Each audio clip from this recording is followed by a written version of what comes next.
Hello everyone, hi YouTube, it's Peaceful Paradise 7. We are talking today about 4 things that social media wants us to believe that is true, and it's completely and absolutely a big fat lie. If you want to support my channel, please do. You can subscribe, you can leave comments. It's absolutely fantastic to have you here with me today.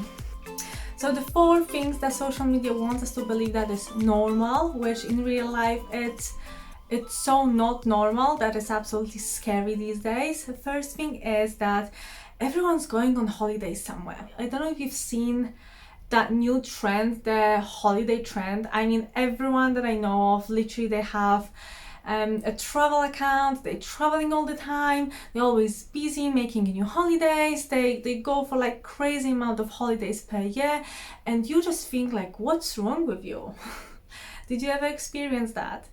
So I want you to know that this lie about being on holidays all the time, it's not true and it's not normal. Normal people, maybe they go on holidays once, maybe twice a year.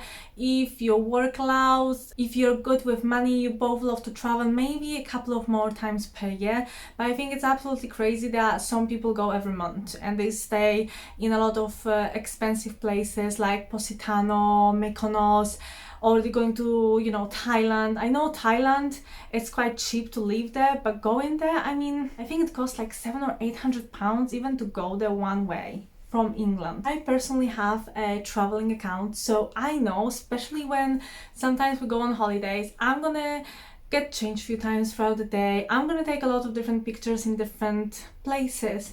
So I remember when my friend told me, she asked me, oh, I think you went on holidays that day.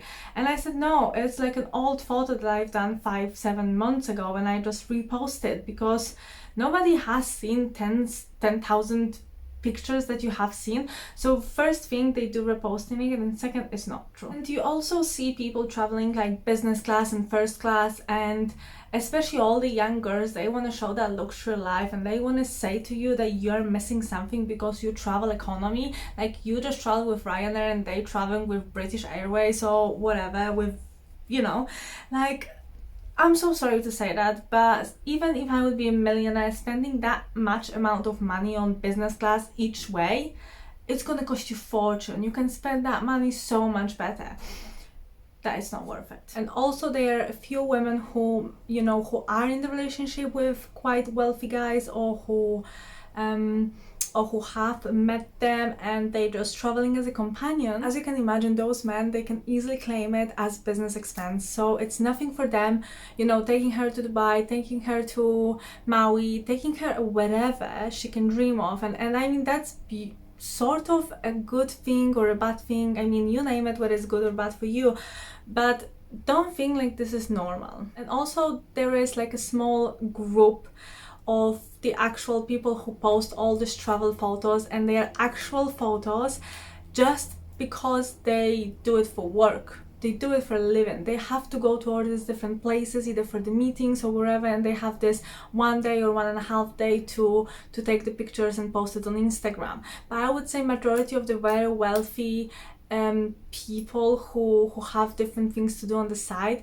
they're not gonna have time to go and explore and taking fancy pictures with lovely dresses and shoes, because simply there's not enough time for this. For every single trip you have to prepare. You need to take the kid, you need to wear nice clothing, you need to get somebody who's gonna do the photo for you. So it's not as easy as you can imagine this to be. Don't think that this is all normal. And line number 2, and I can see that especially within younger generation, they all want to believe that they don't want a dusty guy, so he needs to be a millionaire.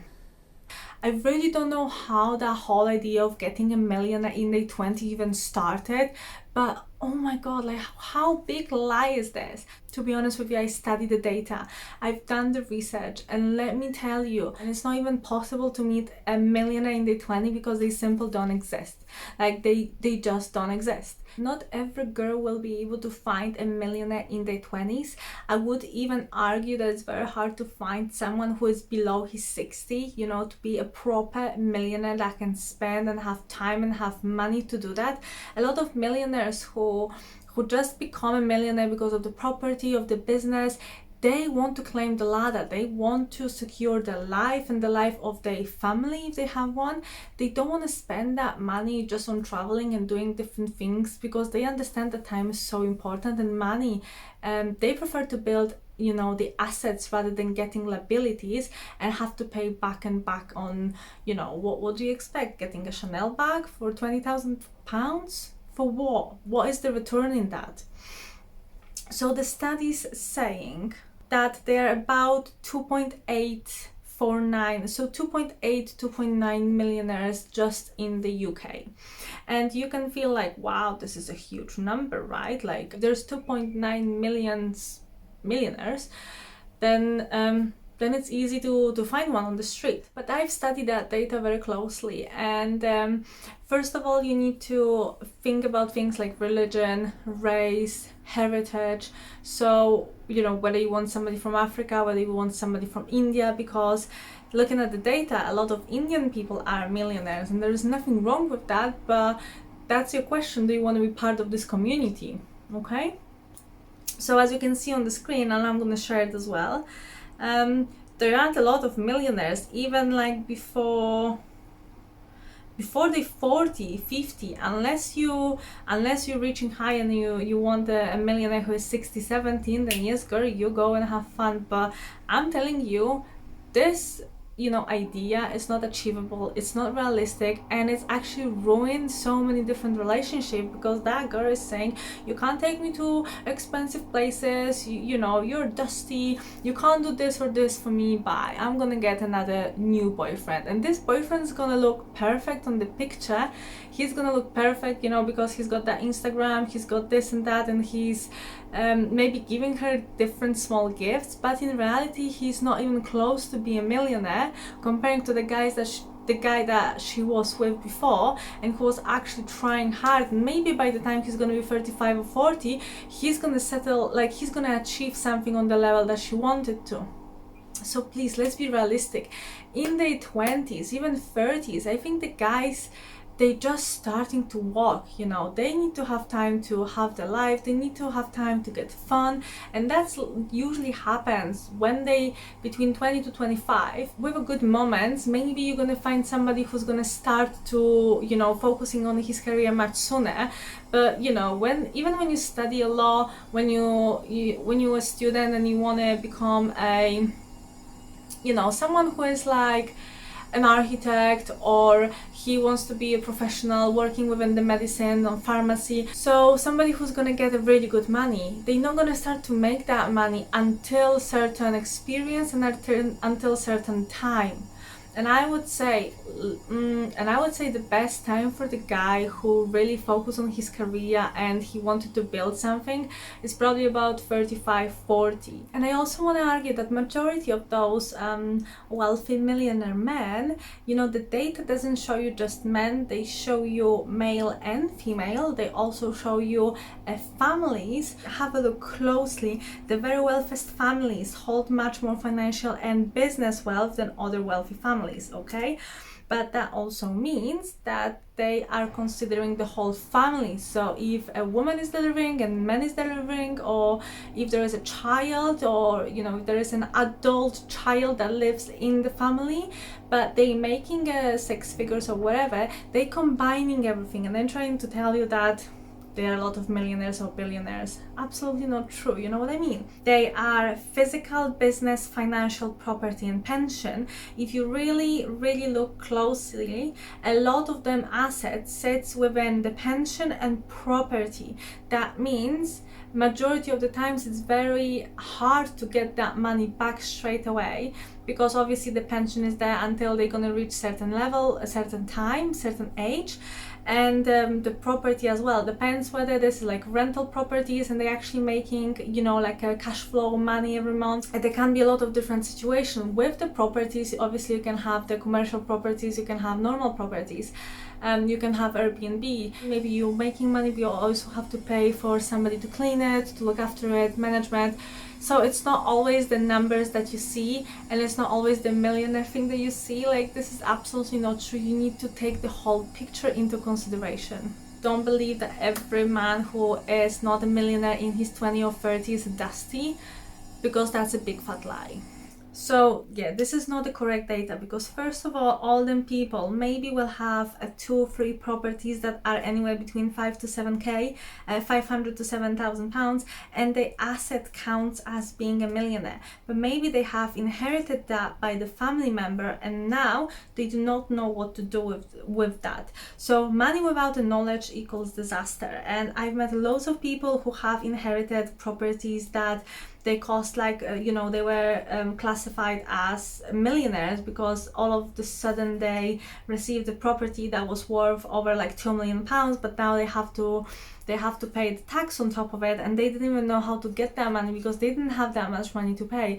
All of a sudden the properties becomes like a burden because they didn't really know what to do with them, if that makes sense. So shopping, the whole shopping culture, the whole consumerism culture, and shopping the most expensive stores. I'm not gonna lie, every time when I go on Instagram, YouTube these days, you can see them people, especially girls, who are just trying to, show off, and all they're showing all day is the Gucci, Chanel, all the most expensive brands, and they're trying to tell you that buying $10 a month or buying 20 different pair of shoes and each costing £1,000 is normal. Realistically speaking, show me the family who is living that way. Even the wealthy people, they know that they need to build their wealth, they need to save money, they need to invest the money in order to make more money. If you're just gonna buy more Chanel bags, that's not gonna give you a good return on your money, because that's gonna depreciate in value very, very soon. It's like buying a new expensive car. You're paying £200,000. As soon as you getting the car, as soon as you first driving the car, straight away it's worth £50,000 less than what it was worth before you actually got that car. So you see what I'm saying? I know that social media has been created in order for us to look at that things that we don't have and live that life that maybe we're never going to be able to live. But ask yourself, are you feeling better after watching all this, or are you feeling worse? Because I become very aware of what I'm watching and where I'm getting my knowledge from. I know if I'm seeing somebody who is traveling 24/7 or who has all this expensive, beautiful stuff and seems like she didn't have to work for it at all, it doesn't make me feel better about my life. What it does, it probably makes me feel worse. But they love it. Big organization love it, because all of a sudden you want those things because you feel like this is considered wealthy, classy. You want to be on that level. Why? Because they want to make you to buy it. They want to make more money, and the only way they're going to be able to do it is by people buying more. They created the luxury brands for a reason, because not everybody can have it. So you're gonna sit in that bracket thinking that, oh, I can never afford to pay, £1,500,000 for whatever that, like it's impossible. So stop following people who it's never going to be you. Start follow people who maybe they live a better life than you do. There is nothing wrong with that, but as long as they can give you a normal tip or like an advice or something that you can get out of it, not just a bad feeling about yourself, those are the people that you want to follow. There's nothing wrong with social media if you know how to use it, if you know who you're going to follow, if you know what videos to watch. Nothing wrong with that. Just imagine how big of a house you need to have if you're gonna buy $10 a month. You've got certain space within your house and you've got certain rooms, how many wardrobe and walk-in wardrobes you can have. So either people ended up buying it and giving away, buying it and returning the goods just to make the video, or buying it and then even worse, they need to get a bigger house in order to accommodate everything. And you know what's gonna happen very soon? The house is cluttered so much they don't even know anymore what they have. Nothing what they have make them feel happy. You see what I'm saying? I used to be a kitchen designer. When I walked into a lot of so many different kitchens, begins with the smallest one to the biggest kitchens that I could probably saw in my life, and everybody had pretty much one issue. They all said one thing. They all said, my kitchen is not big enough. I'm like, you haven't seen the kitchen that I just came back from, that I just been to? That was a small kitchen. Now we're talking about kitchen that is 10 times bigger. The family size is the same, but they're still moaning the kitchen is not big enough, we want it bigger. I'm like, why would you like it bigger, you know? In my opinion, you have enough storage. You have, I mean, I've never said that because obviously I need to sell the kitchen, but in my head, I'm running my math and I'm like, how much storage do you need for the family of 3? And all of a sudden, when they open the cupboard, it's full. It's so cluttered, it's so dusty, they don't even have time to clean it all because it's so big, and they're telling me they want a big kitchen. I want to tell them, no, you don't need a bigger kitchen, you need less things in order to live nicer, better, happier. You know how much happier you can be in order to, you know, to have a bit less stuff? Trust me, you can be so much more happy, so much at peace, calm person. Why would you like to take it away from you? And thing number 4, it's always looking so nice, always on point, nails done, makeup on. I mean, come on. In real life, who can be like this? What sort of woman will be able to maintain that lifestyle if that would be in real life? You tell me. I don't know about you, but even when I used to work, yes, I had to find time to put my makeup on, to look nice, to look pretty, but there are certain days that you don't, you know? Sometimes you don't have time to go and do your nails. Even right now, I don't always have my nails done because you can see that there's so many different things that you can spend your time on that you don't always have to be like a doll on point. You know, we are seeing those women who always look so beautiful, always have makeup on. I don't even want to talk about the whole Photoshop because let's be honest, the way they've done the picture, they probably have done 100 photos, they've chose the best one, they changed the lighting a bit, they've done the retouch, they've done everything that they have to in order to look so flat and so beautiful. But in reality, you going on the beach, would you wear a full-on makeup? I mean, that makeup is gonna melt on you. So we have created, as society, we have created those unrealistic portrait of female that always look so yum. By all means, I'm not judging. I'm simply saying that this portrait of beauty is completely unrealistic and we fall into that trap. What I'm really worried about is the whole younger generation. I can't even imagine to have a daughter right now. I'm quite scared of her, you know, living in that world where everything, like the woman needs to be spot on 24/7 because every single magazine that you read, it's how to lose weight, how to be skinnier, how to get him to like you, how to get him to go to bed with you. It's absolutely crazy. They've done the studies and apparently 85% of young teenagers, they're not happy with their bodies. Or maybe even more now because that research was done a few years ago. So it can be even more.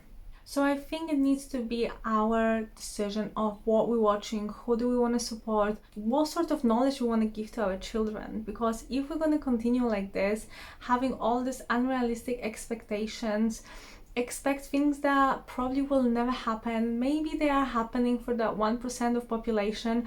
But let me be honest with you, let's realize that even those people, even this 1% of, you know, the whole wealthiest people, they have their own problems. Don't feel like they live the whole luxurious and they don't have problems. I mean, drugs, alcohol abuse, sexual abuse, mental abuse, problems with schools, problem with friends, we all have that. So let's stop being jealous of other people and really start to enjoy even the smallest thing that we have in our life. Our friends, our family, our love, our beauty, our health. So important that we sometimes forget about these things. And I love you so much. I hope that video helped you in at least like a small way. And please leave me a comment, say what you think, and I love you and I see you in the next video. Bye.